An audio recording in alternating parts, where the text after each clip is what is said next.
L'Union européenne et 5 pays d'Asie centrale ont tenu leur tout premier sommet de haut niveau en Ouzbékistan les 3 et 4 avril, marquant une étape significative dans le renforcement de leurs relations diplomatiques et commerciales.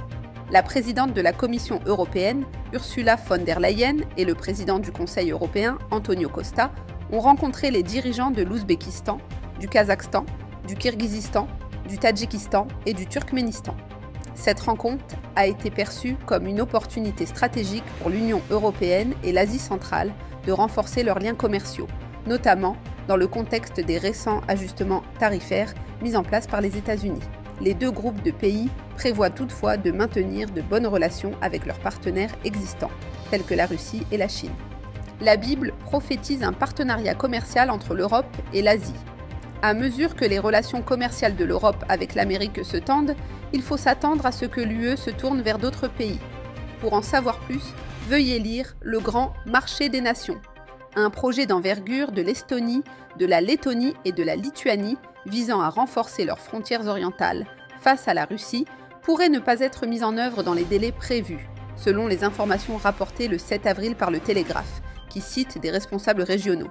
Le plan prévoit la construction de 1000 bunkers en béton, équipés de tranchées, de fossés anti-chars, de dépôts de munitions et d'abris de ravitaillement dans le cadre de la ligne de défense de la Baltique. Ce projet, annoncé il y a un peu plus d'un an, s'inscrit dans une stratégie à long terme de 10 ans. Les acteurs régionaux s'inquiètent d'une éventuelle conclusion prochaine d'un accord de paix en Ukraine, qui pourrait détourner l'attention de la Russie vers cette région stratégique du flanc oriental de l'OTAN.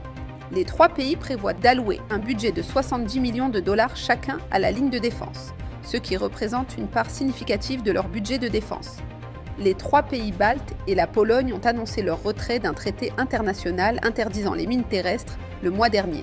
La Lituanie a par ailleurs décidé de se retirer d'une convention internationale visant à proscrire les bombes à fragmentation. Les États baltes déploient des efforts considérables pour éviter un scénario similaire à celui de l'Ukraine. Cependant, leur démarche de renforcement de la défense s'inscrit dans une tendance plus large en Europe, qui aboutira à l'émergence d'une superpuissance unifiée et militariste sans précédent dans l'histoire. Pour en savoir plus, veuillez lire notre article des tendances « Pourquoi la trompette surveille ?» le projet d'unification en cours de l'Europe. Selon une analyse de Unet News datée du 6 avril, les Houthis, groupe d'opposition iranien basé au Yémen, renforcent leur présence dans la Corne de l'Afrique et au Soudan.